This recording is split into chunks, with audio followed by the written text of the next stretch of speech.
Selamat sore Bapak Ibu Saudara sekalian. Kita akan melanjutkan pembahasan kita dari eksposisi kitab Exodus yang terambil dari pasal ke-6 hari ini ya, yang berjudul When God's Calling Seems Wrong.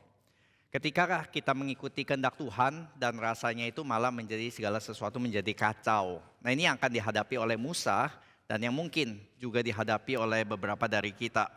Ikut rencana Tuhan bukannya jadi lebih baik, tapi malah jadi lebih buruk keadaannya. Seperti kita baca Paulus ya, mengikuti pimpinan Tuhan ke Filipi, ke Makedonia. Ayo datanglah kemari. Ketika dia taat mengikuti pimpinan Tuhan, menyeberang ke Eropa, hal pertama yang dia dapati adalah dia dipenjara di Filipi. Demikian juga kita lihat di dalam sejarah gereja, di mana Jim Elliot misalnya ya, para misionaris dengan taat mengikuti pimpinan Tuhan, kehendak Tuhan, rencana Tuhan, yang terjadi adalah penganiayaan atau bahkan juga kematian. Nah, mengapa ya ada orang yang mengikuti rencana Tuhan bukannya lebih damai, bukannya lebih baik, bukannya sukses, tetapi malah yang ditemukan adalah kegagalan, kekacauan, dan juga penderitaan, kesulitan demi kesulitan. Mari kita membuka dari Keluaran pasal yang kelima. Kita akan baca baik beberapa ayat pertama dulu. Kita membuka di dalam doa, baru kita melanjutkan. Kita membuka dari Keluaran pasal 5, ayat yang 22 sampai yang ke-24. Ini sebagai konteks terakhir kita pernah membahasnya.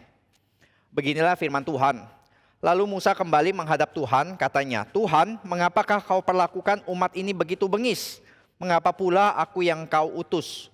Sebab sejak aku pergi menghadap Firaun untuk berbicara atas namamu, dengan jahat diperlakukannya umat ini dan kau tidak melepaskan umatmu sama sekali. Tetapi Tuhan berfirman kepada Musa, sekarang engkau akan melihat apa yang akan kulakukan kepada Firaun, sebab dipaksa oleh tangan yang kuat, ia akan membiarkan mereka pergi. Ya, dipaksa oleh tangan yang kuat, ia akan mengusir mereka dari negerinya. Mari kita berdoa. Bapa dalam surga, kami bersyukur ya Tuhan, minggu demi minggu Engkau mengundang kami masuk ke dalam Sabat, ke dalam peristirahatan-Mu ya Tuhan, di mana kami boleh semakin mengerti peristirahatan kami adalah ketika kami datang kepada Engkau di dalam firman-Mu. Di dalam firman-Mu saja kami boleh mendapatkan ketenangan hati kami boleh mendapatkan kedamaian yang kami tidak dapat temukan di luar sana, di dunia ini.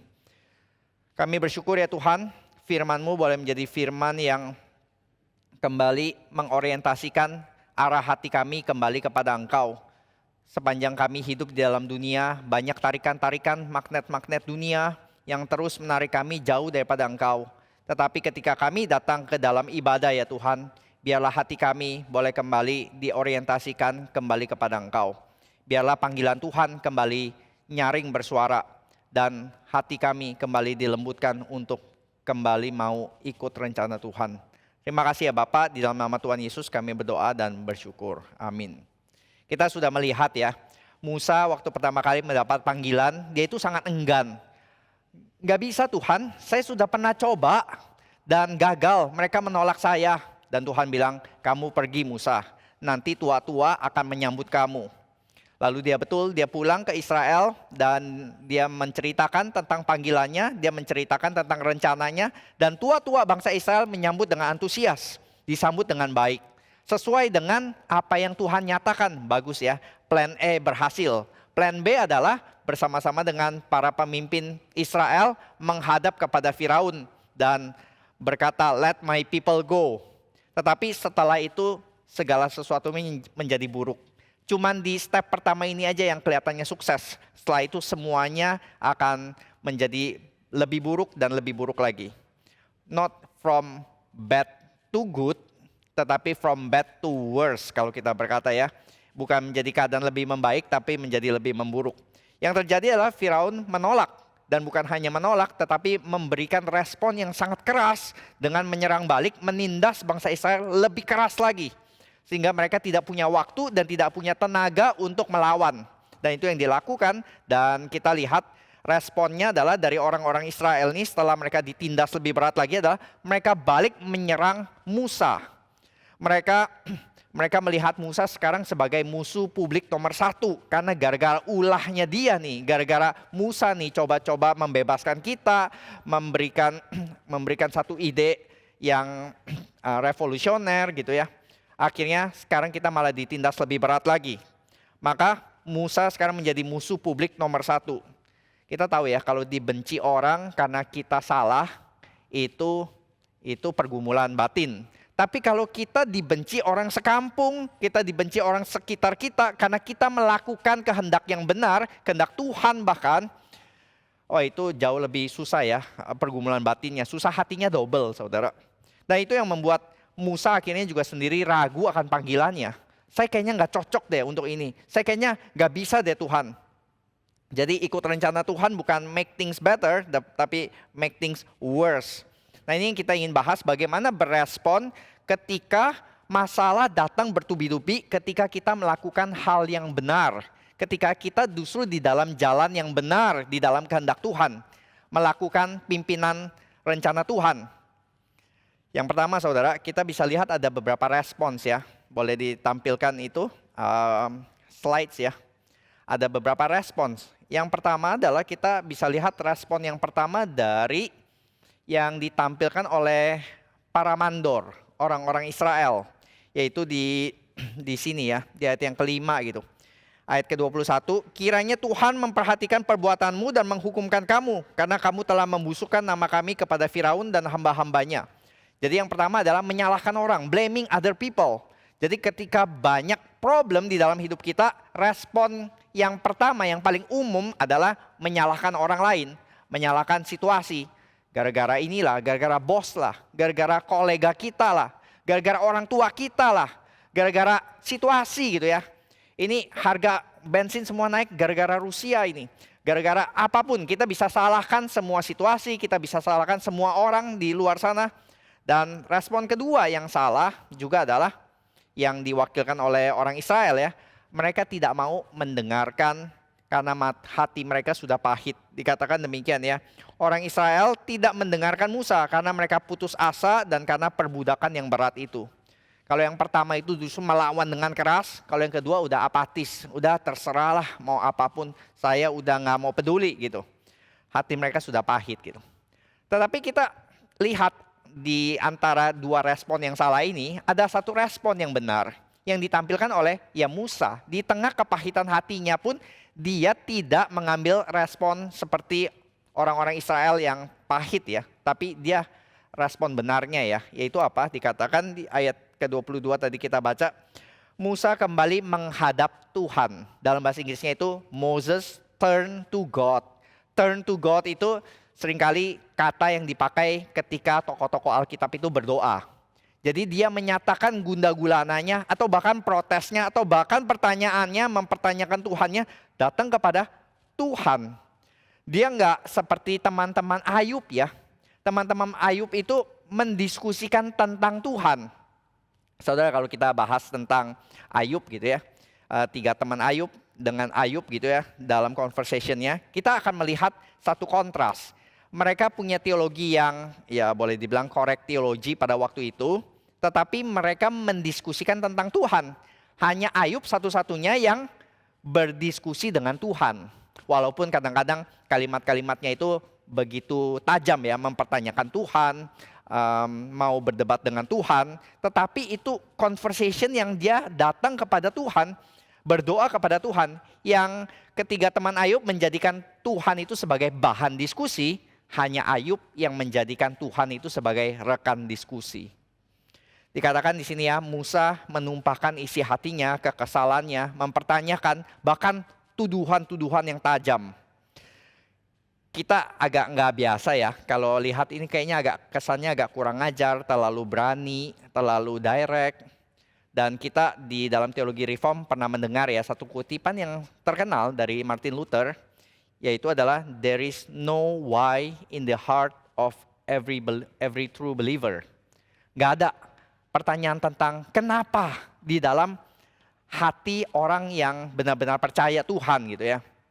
Jadi mestinya mereka nggak pernah tanya gitu ya. Mereka hanya terima, mereka taat sepenuhnya. Mereka nggak bertanya dan juga nggak mempertanyakan Tuhan.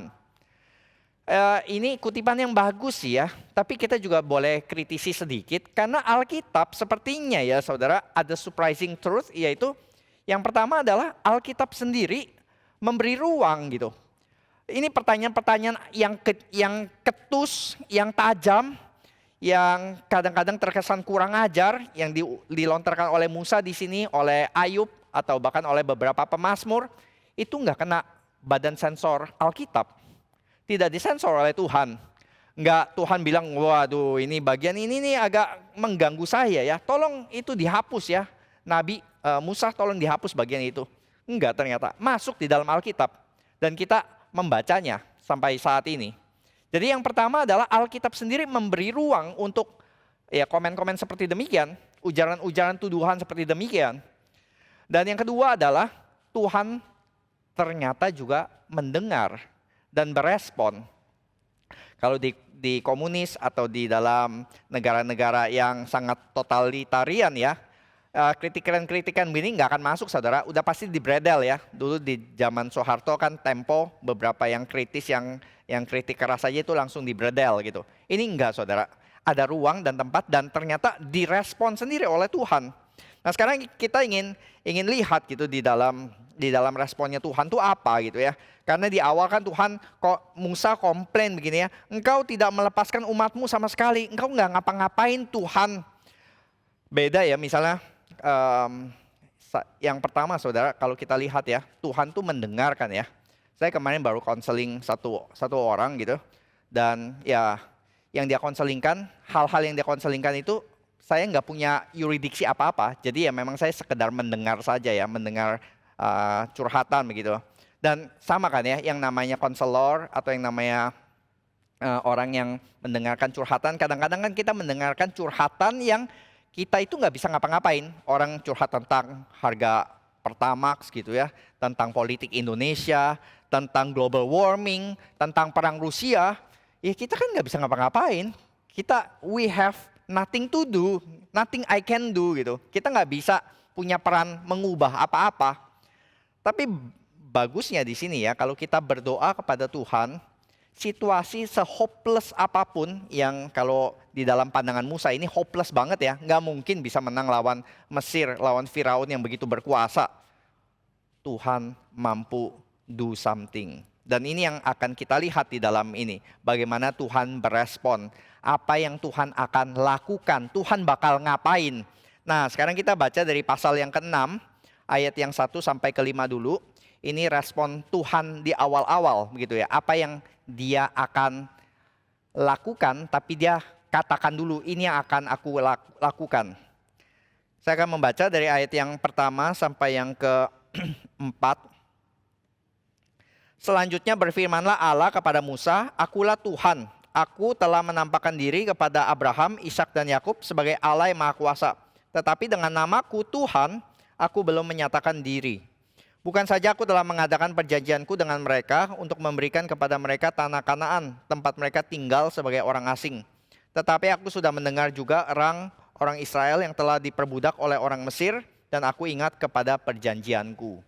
Nah saudara, kita bisa lihat di sini ya, bahwa Tuhan itu mempunyai satu rencana. Dia akan kasih tahu tentang 3 hal yang dia akan lakukan. Tentang masa lalu, tentang past, apa yang dia sudah janjikan kepada nenek moyang, lalu juga tentang masa depan, dan juga tentang masa sekarang.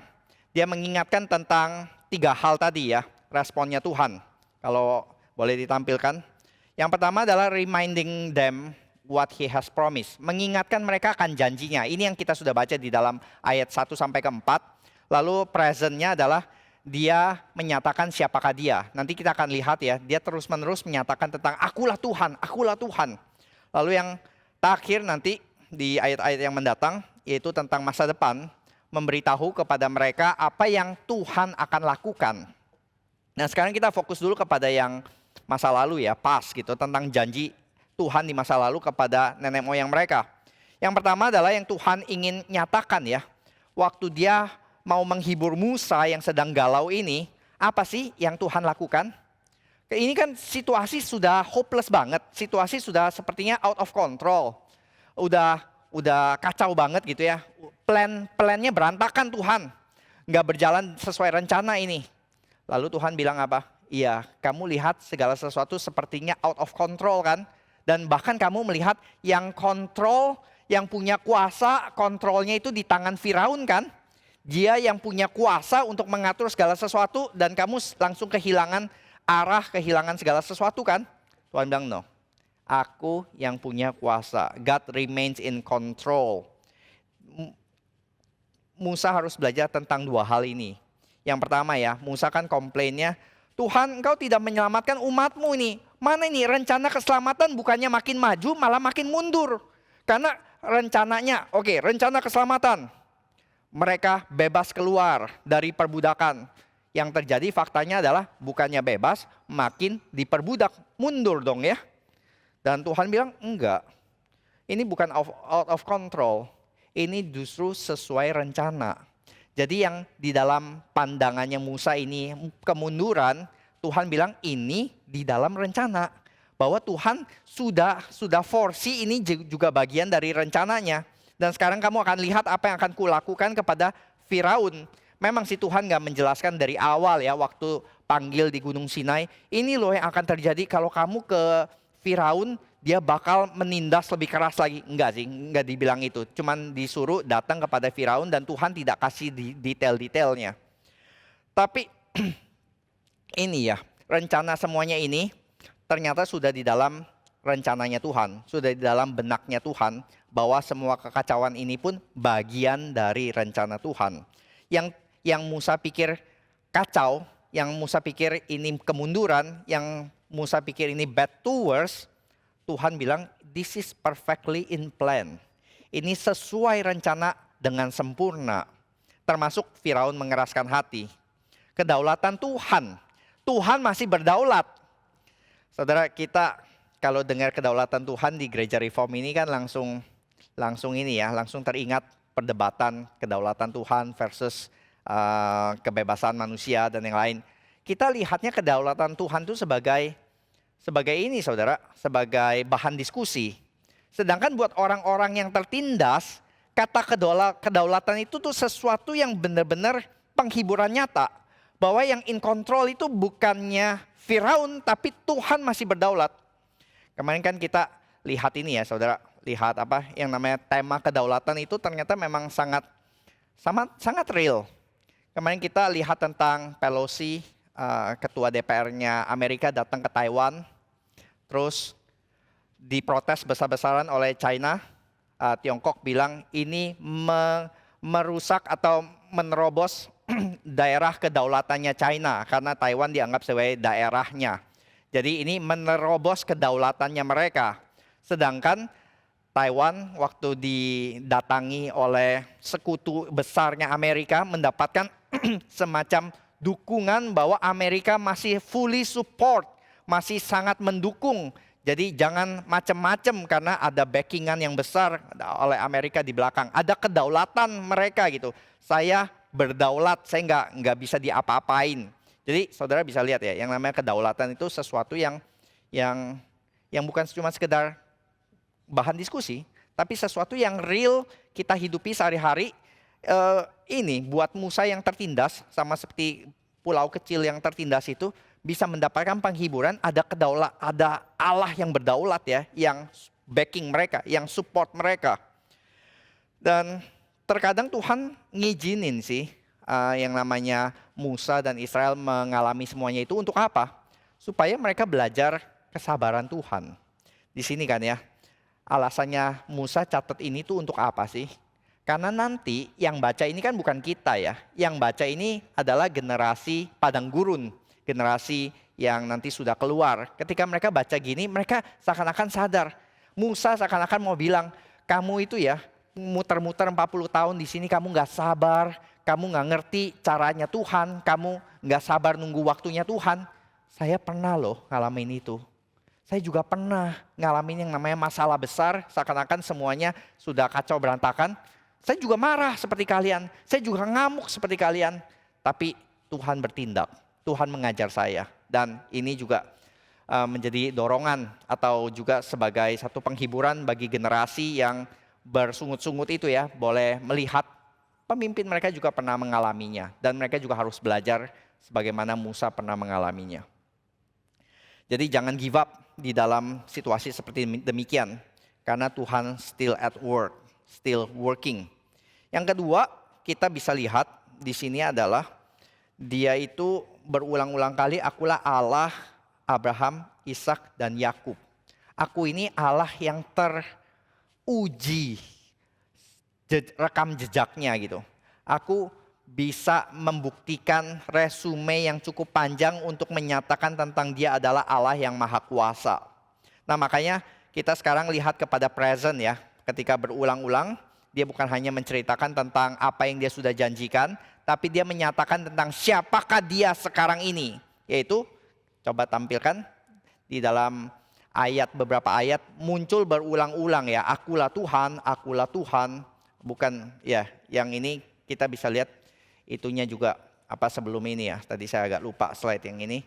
Itu seakan-akan di dalam Keluaran pasal 6 ini tuh nggak ada sesuatu yang baru saudara. Janji Tuhan tuh nggak ada janji Tuhan yang baru. Yang namanya janji kan selalu mengulang kembali apa yang dia pernah sudah katakan di masa lalu ya. Dan kita bisa lihat di paralelnya di dalam Keluaran pasal 3. Akulah Tuhan. Sama dengan aku adalah aku. Aku telah menampakkan diri, Abraham, Ishak dan Yakub sama. Next. Next slide-nya.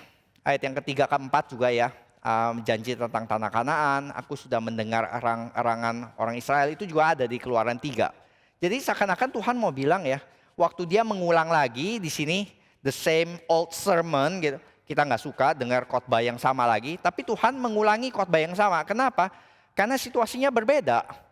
Kadang saudara, kita kenapa perlu diulang-ulang pelajaran yang sama? Karena kita belum benar-benar ngeh tentang pelajaran yang sebelumnya. Tuhan udah bilang ya, Musa, aku akan menyertai kamu. Tapi kayaknya pelajaran itu belum benar-benar ngeh. Dan makanya harus diulang lagi supaya sekarang Musa akan benar-benar ngeh tentang pelajaran berjalan bersama dengan Tuhan. Dia sudah dengar tentang Allah yang maha kuasa, tapi sekarang dia akan menjalaninya dengan benar-benar real, dengan konkret begitu. Maka sekarang coba next slide-nya, di mana Tuhan menyatakan tentang dirinya ya, mulai dari ayat yang kedua, berulang-ulang dari ayat yang beberapa ayat ini saja kita bisa lihat ya, dia terus menyatakan akulah Tuhan, akulah Tuhan. Akulah Tuhan sampai 4 kali gitu. Karena di mata mereka Tuhannya itu adalah Firaun. Yang super power, yang powerful banget. Dan Tuhan bilang enggak, akulah Tuhan. Dan kamu akan melihat tangan yang kuat yang akan memaksa Firaun. Lalu di sini ada satu bagian yang seringkali jadi kebingungan orang. Di dalam pembahasan demi pembahasan, buku-buku selalu membahas tentang yang ini saudara.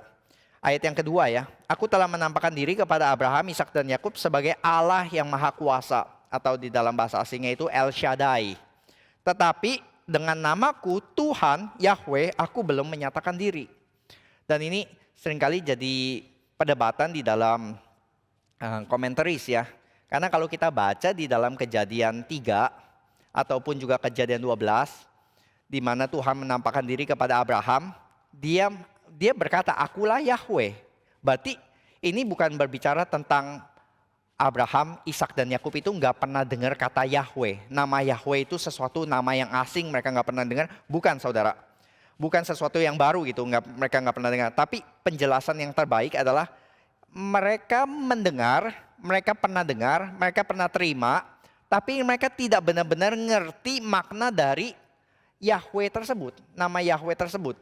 Mereka bukannya nggak pernah dengar, tapi mereka nggak ngerti karena mereka tidak tahu tindakan Tuhan di dalam segala kepenuhannya tentang Allah yang maha kuasa tersebut. Mereka melihat El Shaddai, Allah yang maha kuasa itu sebagai janji. Tetapi generasi Exodus, Musa dan bangsa Israel saat ini akan benar-benar melihat Allah yang maha kuasa dengan tangan yang teracung di dalam action di depan mata kepala mereka sendiri. Jadi kita kalau mau bandingkan ya generasi Genesis, Abraham, Ishak dan Yakub itu mereka melihat Tuhan yang membuat janji. Tuhan yang Allah maha perkasa di dalam teori kalau kita bisa berkata ya. Enggak juga sih, mereka juga melihat bagaimana Allah Maha Kuasa kan ya, yang mandul bisa melahirkan lagi. Tetapi ini di dalam benar-benar kepenuhan Maha Kuasanya ditampilkan dengan begitu luar biasa gitu. Dengan 10 tulah memaksa Firaun dan Mesir sampai bertekuk lutut. Dan di Exodus ini adalah Genesis Allah yang membuat janji, di Exodus ini Allah yang menggenapi janjinya secara full. Jadi dengan mengulang kembali janjinya, namanya Tuhan seakan-akan bilang kepada Musa, oke Musa, let's restart. Let's start all over again. Kita mulai lagi ya. Kita mulai lagi, perhatikan baik-baik. Akulah Tuhan. Dan aku sudah berjanji sama nenek moyangmu, dan aku gak pernah ingkar janji. Dan berikutnya, aku akan lakukan ini dengan lebih detail lagi. Nah dia sekarang Tuhan layout future plans-nya itu, rencana masa depannya itu apa nih? Plan A-nya sekarang ditulis dengan lebih detail lagi. Next, di future ya sekarang ya. Saudara, kalau saudara punya Alkitab yang fisik, saudara bisa lihat di situ ya. Saya sih nomerin 1, 2, 3, 4, 5, 6, 7 gitu ya. Saudara bisa nomerin gitu. Saudara akan bisa terlihat, walaupun Indonesia beberapa kurang terlihat dengan jelas, tapi di dalam bahasa Inggris akan lebih clear ya. Aku akan itu sampai 7 kali saudara. Dan kita tahu 7 angka sempurna begitu ya. Apa yang Allah lakukan akan sempurna digenapi. Yang pertama adalah aku akan membebaskan kamu dari kerja paksa orang Mesir. Aku akan melepaskan kamu dari perbudakan mereka. Aku akan menebus kamu dengan tangan yang teracung dan dengan hukuman-hukuman yang berat. Aku akan mengangkat kamu menjadi umatku. Aku akan menjadi Allahmu. Aku akan membawa kamu ke negeri yang berlimpah. Dengan sumpah telah kujanjikan memberikannya kepada Abraham, Ishak dan Yakub. Dan aku akan memberikannya kepadamu untuk menjadi milikmu. Saudara, ini ya di ayat 5-7 ini Tuhan itu memberitahu ini loh layout plan-nya. Ini battle plan-nya kalau kita boleh berkata gitu ya. Seorang jenderal sebelum mulai perang dia kasih tahu dulu kepada prajuritnya ya, kepada ini ya. Oke, kamu hadang di sebelah sini. Kamu siapkan kuda, artileri di belakang, lalu juga ini pasukan yang menyergap. Seperti itu semua. Tuhan sudah list down semua yang dia akan lakukan. Menarik ya, misalnya ini kan bikin excited ya. Ini loh rencana masa depan kita. Misal kalau CEO sudah berkata, ini visi masa depan. Ini yang akan kita lakukan. Kita akan bikin promosi besar-besaran, kita akan merger, kita akan akuisisi. Wah kan seru ya. Tapi coba kita lihat apa yang menjadi respon dari bangsa Israel. Di ayat yang ke-8. Lalu Musa mengatakan demikian kepada orang Israel. Tetapi mereka tidak mendengarkan Musa karena mereka putus asa dan karena perbudakan yang berat itu. Seakan-akan orang Israel, gue udah gak tertarik Musa. Lu punya plan yang pertama cuman bikin kita tambah sengsara. Sekarang kasih tahu plan begini, ya kedengeran keren. Tapi nanti kita disiksa lebih berat lagi gimana? Sudahlah Musa, sudah gak mau, kita gak mau dengar lagi. Ini boleh jadi catatan buat kita ya saudara gereja gitu. Waktu kita melayani orang-orang di luar, ternyata ada ini saudara. Ada situasi di luar yang memang bisa membuat orang itu menutup telinga, menutup hati kepada firman Tuhan. Dan itu real, itu bukan cuma kekerasan hati ya seperti Firaun gitu. Tetapi situasi-situasi yang real seperti urusan makan, tempat tinggal, pekerjaan, patah hati. Itu semua bisa bikin orang gak bisa dengar firman Tuhan. Gak siap gitu. Makanya orang-orang yang di bencana, mungkin hal pertama yang gereja perlu lakukan, kasih makan dulu. Kasih tempat tinggal dulu, supaya mereka bisa lebih selesai semua kekalutan hati mereka. Baru setelah itu mereka lebih siap untuk mendengarkan firman Tuhan. Baru mereka lebih bisa dilayani secara knowledge gitu ya, atau secara rohani.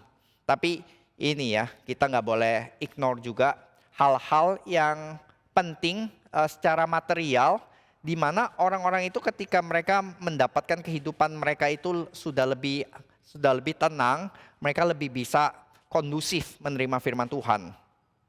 Kalau enggak berita kabar baik, Injil seakan-akan nggak bisa nembus hati pikiran mereka, karena buat mereka kabar baiknya saat itu ya adalah makanan. Kabar baiknya adalah kelepasan gitu. Atau kabar baiknya adalah ya ini pemulihan atau relief dari sakit penyakit mereka. Makanya itu di dalam waktu itu ya, saudara, tahun lalu, bukan tahun lalu ya, sebelum pandemi ya, sebelum pandemi. Seringkali kan saya bawa orang jemaat itu untuk pelayanan rumah sakit ya. Pelayanan rumah sakit, kita datang kepada pasien, lalu kita masuk kepada kamar demi kamar gitu. Lalu kita memberitakan firman Tuhan gitu. Lalu ada satu kejadian, saudara, di mana salah satu jemaat itu ada satu kasus lah tertentu yang akhirnya buat kita jadi di-ban, seluruh pelayanan kita jadi kena ban gitu. Terus kita tanya kan ya kepada pihak rumah sakit, kan kenapa gitu, emang kasusnya apa? Ternyata ada satu kasus ini adalah si jemaat ini lagi mau berdoa, lagi mau mendoakan jemaatnya, lalu ada dokter datang. Lalu si dokter bilang saatnya kita cek, lalu si jemaat ini berkata kepada suster, nanti dulu, doa dulu lebih penting, suruh dokternya tunggu gitu. Wah dokter ini dokter senior lagi, dokternya ngamuk saudara, terus langsung berkata itu siapa dia gitu. Langsung komplain kepada rumah sakit dan rumah sakit ya bilang nggak bisa begini, akhirnya pelayanan kita kena ban selama 2 minggu ya sebagai hukuman gitu. Lalu ya sejak itu kita harus nasihatin kepada jemaat gitu ya. Memang doa itu penting gitu ya. Lebih penting keselamatan jiwa dia mengenal Tuhan dibanding cuma sekedar obat dan yang lain ketemu dokter. Well betul penting. Tetapi ini dokter, suster diprioritaskan terlebih dahulu pertama-tama begitu. Karena ini rumah sakit, ini bukan gereja. Jadi sejak saat itu kita mesti belajar ya. Ada orang-orang yang kalau lagi kesakitan gitu, ya jangan diterusin khotbah. Mungkin panggilin suster dulu ya, supaya dia tenang, setelah lebih tenang, baru diinjili. Kalau enggak nanti dia, ya terima Tuhan, cepat lalu biar lu pergi gitu ya. Kalau enggak, ya ini ya saudara, yang dia inginkan tuh bukan Injilnya, yang diinginkan kitanya cepat keluar, cepat selesai. Ya itu, orang-orang yang nggak bisa terima Injil karena situasi di luar. Walaupun juga tentu ada seperti Firaun ya, yang nyaman, yang enak, yang semuanya, tapi tetap menolak Injil karena kekerasan hati. Orang-orang yang makmur ya, tapi terjepitnya bukan terjepit oleh situasi keadaan, tapi terjepit oleh dosa dan kekerasan hati mereka. Menolak Tuhan. Lalu saudara kita lanjutkan kepada ayat-ayat selanjutnya ya. Coba kita baca daripada ayat yang ke-9. Kemudian Tuhan berfirman kepada Musa, pergilah menghadap, katakanlah kepada Firaun Raja Mesir bahwa ia harus membiarkan orang Israel pergi dari negerinya. Tetapi Musa berkata di hadapan Tuhan, orang Israel sendiri tidak mendengarkan aku. Bagaimanakah mungkin Firaun akan mendengarkan aku? Aku seorang yang tidak petah lidahnya. Demikianlah Tuhan telah berfirman kepada Musa, Harun, serta mengutus mereka kepada orang Israel, kepada Firaun Raja Mesir, dengan membawa perintah supaya orang Mesir dibawa keluar dari Mesir. Lalu ayat yang ke-13, inilah para kepala kaum keluarga mereka, anak-anak Ruben, anak sulung. Kok tiba-tiba langsung silsilah ya, panjang dari 13 sampai ke 26 saudara. Nah ini yang seringkali membingungkan orang ya. Kok penempatan tiba-tiba diselipkan dengan begitu saja ada silsilah. Kalau buat kalangan orang Kristen yang liberal, yang itu ya saudara, yang tidak percaya keutuhan daripada Alkitab, mereka akan melihat ini adalah selipan Alkitab yang gak rapih gitu ya. Serampangan taruhnya, karena ada beberapa tradisi, maka orang-orang dari golongan imam gitu menambahkan di sini jalinannya kurang rapih gitu, tulisnya kurang rapih. Atau orang berkata ya ini kayak iklan yang jeda ya. Lagi tegang-tegangnya, kan ini seakan-akan Tuhan utus lagi, lalu Musa sekali lagi tolak lagi. Adu-aduan nih, Tuhan bilang pergi, terus Musa bilang nggak mau, nggak bisa, aku nggak petah lidah. Lalu apa nih nextnya? Apakah Musa akan tetap taat atau Musa dibuang Tuhan atau apa? Itu kan misterinya ya, kira-kira jawabannya apa nih? Tiba-tiba silsilah, tiba-tiba obat batuk komiks. iklan yang membosankan saudara. Apakah itu ya? Supaya anti klimaks gitu? Supaya pembaca agak reda sedikit dari ketegangan tersebut? Enggak saudara. Kita boleh belajar sesuatu ya dari penulisan Alkitab ya. Enggak ada penulisan yang serampangan di dalam Alkitab. Enggak ada yang iklan-iklan yang anti klimaks yang enggak ada purpose-nya gitu. Enggak ada saudara. Kalau kita nanti akan lihat ya, bagaimana silsilah itu ditaruh persis di tengah-tengah. Coba kita lihat. Tadi kita udah baca ya ayat 9 sampai 11, lalu silsilah dari ayat yang ke-13 sampai ke-26. Lalu ayat 27 sampai 29 sebagai 3 ayat akhir dari pasal 6 ini, sekali lagi tuh ngulang hal yang sama saudara. Pada waktu Tuhan berfirman kepada Musa di tanah Mesir, Allah berfirman kepadanya, "Akulah Tuhan, katakanlah kepada Firaun, Raja Mesir, segala yang kufirmankan kepadamu." Tetapi Musa berkata di hadapan Tuhan, "Bukankah aku ini seorang yang tidak petah lidahnya? Bagaimanakah mungkin Firaun akan mendengarkan aku?"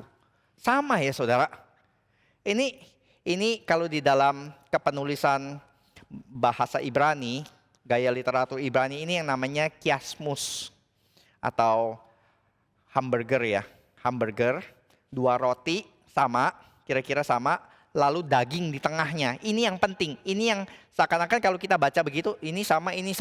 Oh, yang penting tengahnya begitu ya. Daging di tengahnya ini yang ingin ditekankan. Nah, kalau begitu kita tanya selanjutnya ya. Oh, berarti ini bukan sembarangan. Karena ini gaya penulisannya memang sengaja ditulis begitu, lalu ada silsilah, lalu ada hal yang sama lagi dengan sebelumnya. Berarti pembaca seakan-akan diarahkan matanya untuk zoom in kepada silsilah tersebut. Nah, kita ingin tanya pertanyaan berikutnya adalah, kalau ini bukan sembarangan, tetapi ini purpose by design, sengaja oleh penulis supaya ditekankan, fungsinya apa? Dan buat apa ada silsilah itu? Buat apa kita baca silsilah ini? Coba kita lihat silsilahnya ya. Kita nggak baca ya saudara, karena bisa kehilangan ini banyak nama-nama asing yang kita nggak pernah dengar. Jadi hal pertama yang dikatakan adalah ini keturunan Ruben, lalu Simeon, lalu Lewi. Loh, baru anak ketiga nggak dilanjutin. Setelah Lewi itu siapa? Izakar, Yehuda, Yusuf, nggak ada lagi saudara. Cuman 3 ini.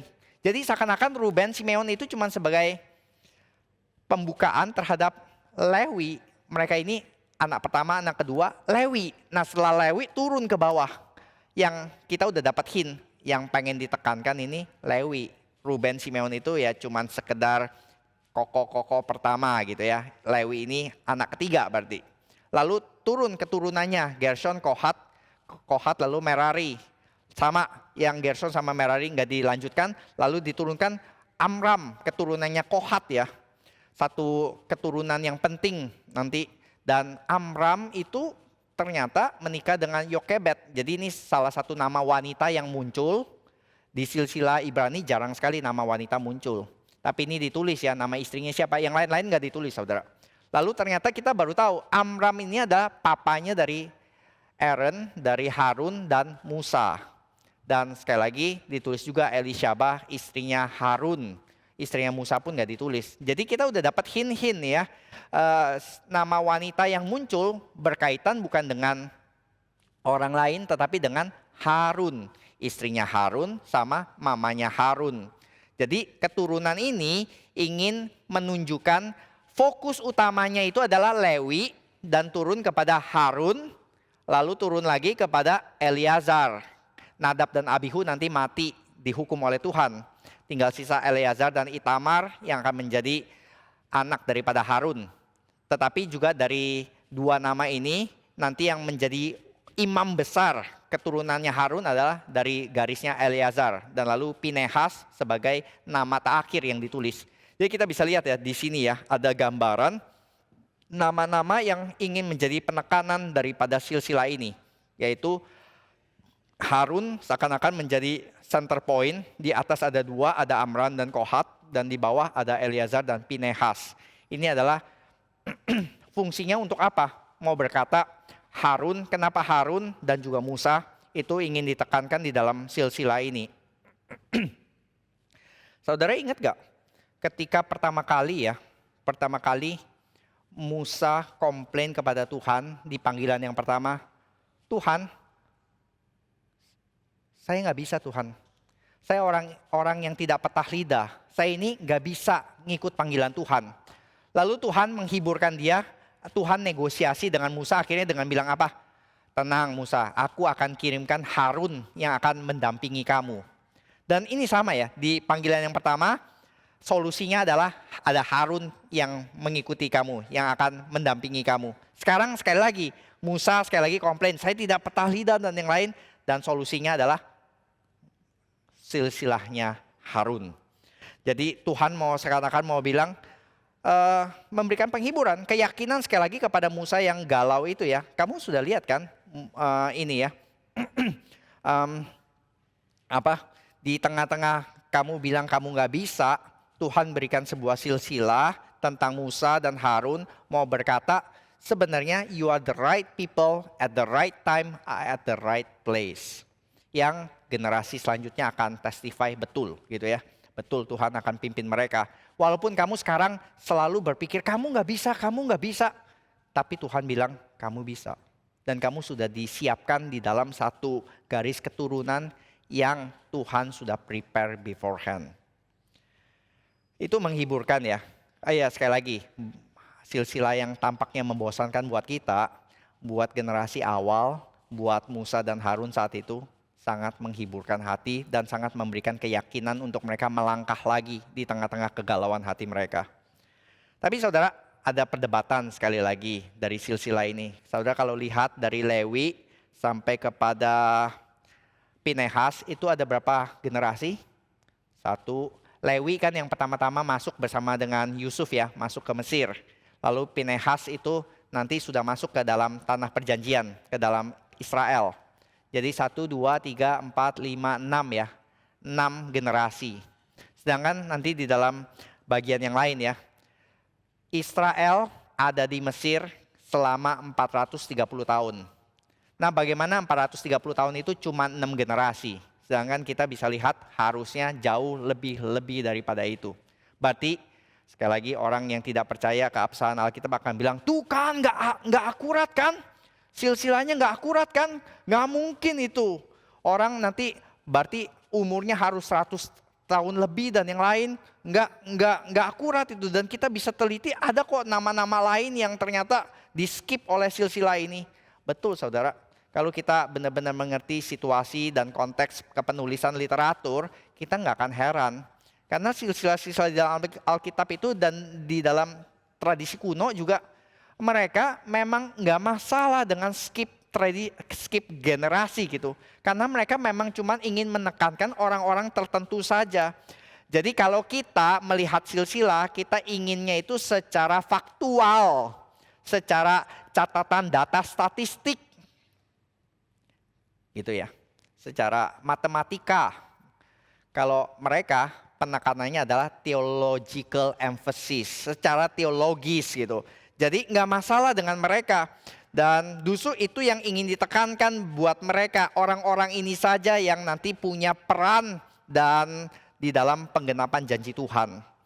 Dan kita bisa belajar sekali lagi. Kalau fokusnya teologis. Dan kita bisa lihat kenapa ada silsilah ini. Karena inilah fungsi teologisnya di dalam Exodus pasal ke-6.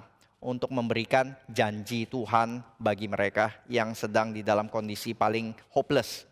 Nah, sekarang saya ingin balik kepada tadi ya, 7 perkataan Tuhan.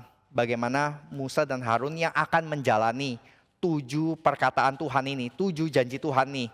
Nah saudara, kita rasakan ini yang akan dilakukan bagi bangsa, kepada bangsa Mesir. Tapi situasi saya beda Pak. Situasi saya bukan diperbudak oleh Firaun. Situasi saya ini kelilit hutang. Situasi saya ini sedang diopres oleh situasi di dalam kantor begitu. Situasi saya adalah masalah mental health issue gitu. Tentang bad habit saya gitu. Tentang dosa pribadi. Nah, apa kaitannya dengan janji Tuhan di sini dengan semua hal-hal tadi ya yang lebih modern tadi. Maka kita mau lihat walaupun ini 7 perbuatan Tuhan sebenarnya bisa kita kita summarize menjadi 4 basic promises of God. 4 janji Tuhan ya. Yang pertama saudara, coba kita lihat ya. Yang pertama adalah ayat yang pertama dan kedua, membebaskan kamu dan melepaskan kamu dari perbudakan. Itu adalah janji Tuhan tentang liberation. Setiap kita itu diperbudak, walaupun kita tidak diperbudak oleh Firaun, kita diperbudak oleh dosa kita. Ada dosa-dosa yang kita sangat sulit untuk lepaskan, dan Tuhan memberikan janji kita bisa dilepaskan. Daripada bad habits kita, daripada pola hidup berdosa kita, daripada kungkungan-kungkungan situasi, kondisi yang membelenggu kita. Jadi itu yang pertama, liberation ya. Dan yang kedua adalah, janji yang kedua, seperti ayat yang ketiga, aku akan menebus kamu ya. Kalau yang pertama itu, liberation itu lebih kepada konteks seperti militer ya, seperti polisi membebaskan tawanan. Tapi yang kalau kedua, redemption itu tebusan, itu metaforanya itu financial, rumah gadai. Oke, saya sudah gadaikan motor saya, sekarang saya ingin tebus kembali gitu. Tetapi kalau tebus kembali kita bayar ya. Nah di sini Tuhan seakan-akan mau bilang iya. Ini aku akan tebus anakku keluar daripada Mesir, tapi yang bayar bukan mereka, yang bayar bukan orang Israel, yang bayar itu orang Mesir akan bayar dengan ganjaran-ganjaran yang mereka akan terima. Jadi next, saudara ingat ini, yang sudah nonton Taken akan tahu ya. Itu kisahnya tentang seorang bapak yang anak perempuannya diculik, lalu penculiknya telepon ya, minta tebusan gitu. Dan dia berkata, I don't have money, but I have a set of skill to find you. I will look for you, I will find you, and I will kill you. Ini bukan seorang polisi yang undetached ya, ingin membebaskan. Ini seorang papa yang anak wanitanya itu diculik. Dan dia akan marah sekali, dia akan membebaskan.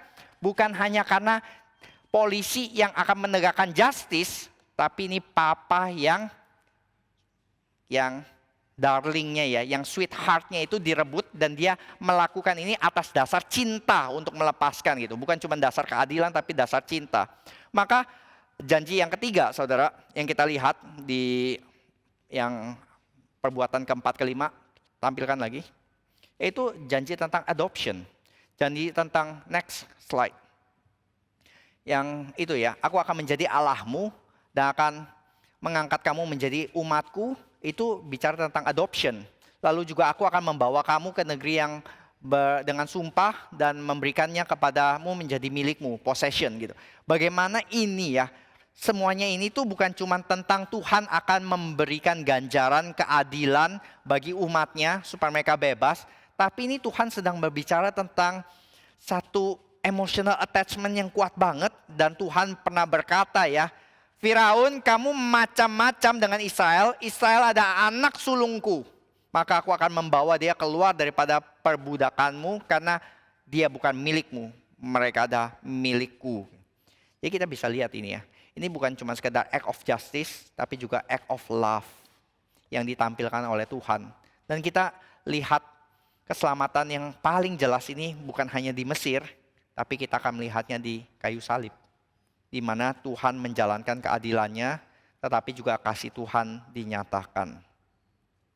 Sebagai penutup saudara, kalau Musa menghadapi situasi yang kacau banget, yang bikin dia mau nyerah, sudahlah, nyerah aja seperti gini ya. Mungkin ada dari saudara yang sedang menghadapi situasi tertentu yang saudara juga pikir ini gak mungkin lah. Ini gak bisa lah, ini terlalu sulit lah. Sudah mau nyerah saja gitu ya. Seperti Musa mungkin yang udah jelas padahal ini panggilan Tuhan. Tapi kok susah banget ngejalaninya. Penuh masalah sampai bertubi-tubi. Sampai pikir lebih baik stop dibanding jalan. Lalu supaya gak jalan mulai keluarin same old excuses ya. Aku gak bisa Tuhan. Aku gak pernah Tuhan. Aku gak punya pengalaman. Aku gak ada waktu lagi Tuhan. Dan kita mendapati dalam Alkitab Tuhan gak tertarik dengan excuse-excuse tersebut. Dan dia memilih untuk mengingatkan satu hal. Akulah Tuhan. Akulah Tuhan. Dan ini jawaban daripada Musa. Dan saya harap ini juga jawaban bagi saudara sekalian. Di dalam situasi saudara yang seakan-akan hopeless. Yang kita perlu adalah mendengar He is God. Dialah Tuhan dan kita perlu belajar untuk trust and obey. Mari kita berdoa. Bapa dalam surga, kami bersyukur ya Tuhan untuk apa yang Tuhan nyatakan di dalam firman-Mu. Supaya kami tahu ya Tuhan, kami bukan hanya berfokus kepada situasi di luar, di sekitar kami, tapi kami boleh belajar mengarahkan mata kami ke atas. Melihat kepada tahta kasih karunia-Mu, kami melihat seorang ayah yang lebih ingin kami bebas, lebih ingin kami sukses, lebih daripada sekedar definisi sukses kami yang dangkal. Karena itu Tuhan, biarlah kami boleh dilembutkan hatinya, bukan hanya mementingkan kenyamanan diri kami, tapi kami boleh belajar melihat kepada rencana Tuhan. Seberapapun sulitnya rencana Tuhan itu, dan kami boleh belajar melangkah dengan iman. Karena kami mendapatkan janji, Tuhan akan menyertai di dalam rencana-Mu ketika kami setia mengikut jalan-Mu.